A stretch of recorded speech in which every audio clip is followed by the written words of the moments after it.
Shalom saudara-saudari yang dikasihi Tuhan. Hari ini kita akan kembali merenungkan firman Tuhan dengan tema apa pilihanmu?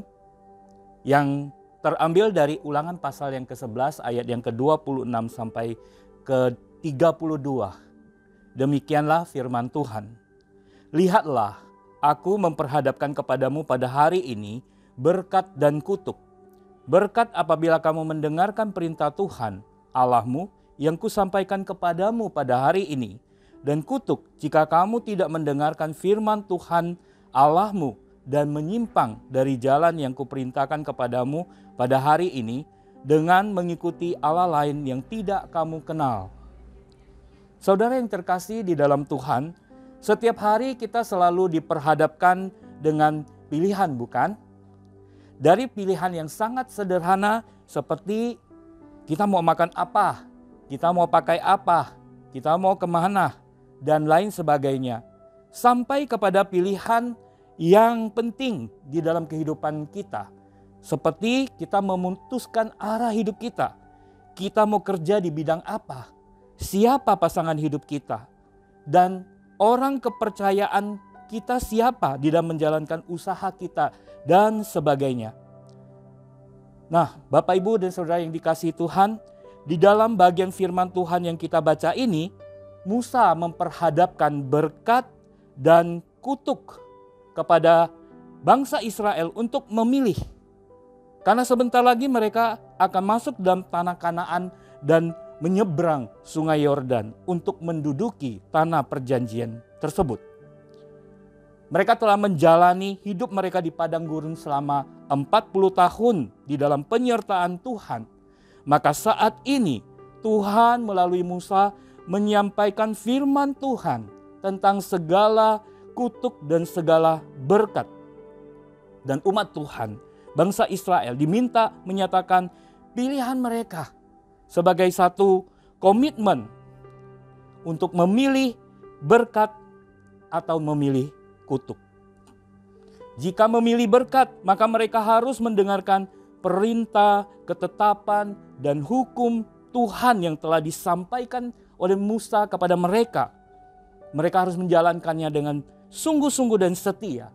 Artinya mereka ada ketaatan yang penuh di dalam menjalankan firman Tuhan di dalam keseluruhan hidup mereka. Tetapi sebaliknya, jika mereka tidak mau mendengarkan firman Tuhan, mereka tidak mau taat pada perintah Tuhan, tidak tunduk kepada Tuhan yang telah berfirman kepada mereka, maka kutuklah yang dipilih mereka, dan kutuk itulah yang akan terjadi di dalam kehidupan bangsa tersebut karena mereka telah menyelewengkan firman Tuhan di dalam kehidupan mereka. Bapak, Ibu, dan Saudara yang dikasihi Tuhan, bangsa Israel kemudian menyatakan pilihan mereka. Mereka berkomitmen mendengarkan dan taat kepada perintah Tuhan. Mereka memilih berkat. Tetapi Tuhan mau mereka menyatakan tekad pilihan mereka. Ketika mereka masuk ke dalam tanah Kanaan, mereka harus mengucapkan berkat dan kutuk itu di tanah perjanjian itu.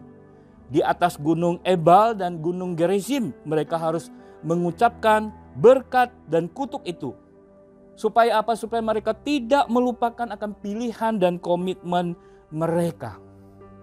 Saudara-saudari yang dikasihi Tuhan, bagaimanakah dengan kita saat ini? Apakah kita telah memilih untuk membaca, mendengarkan, dan menuruti kebenaran firman Tuhan setiap hari?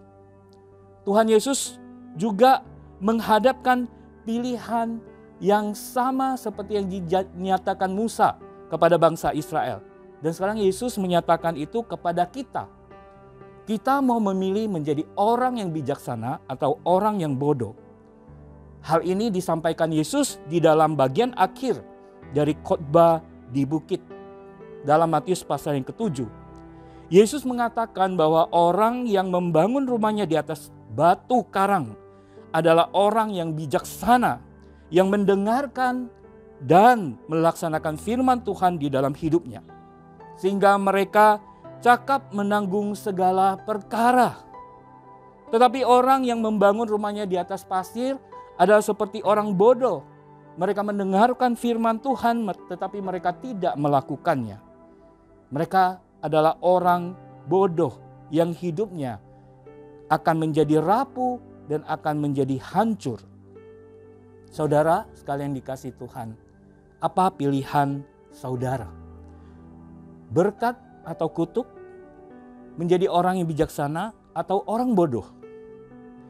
Kiranya Tuhan menolong kita sehingga kita boleh memilih dengan benar, dan itu sungguh-sungguh terwujud di dalam keseluruhan hidup kita di dalam mengikuti Tuhan, yaitu memilih untuk menjadi orang-orang yang bijaksana, yang hidupnya di dalam anugerah berkat Allah yang dinikmati seumur hidup mereka, dinikmati seumur hidup kita juga. Kiranya Tuhan menolong kita semua. Amin.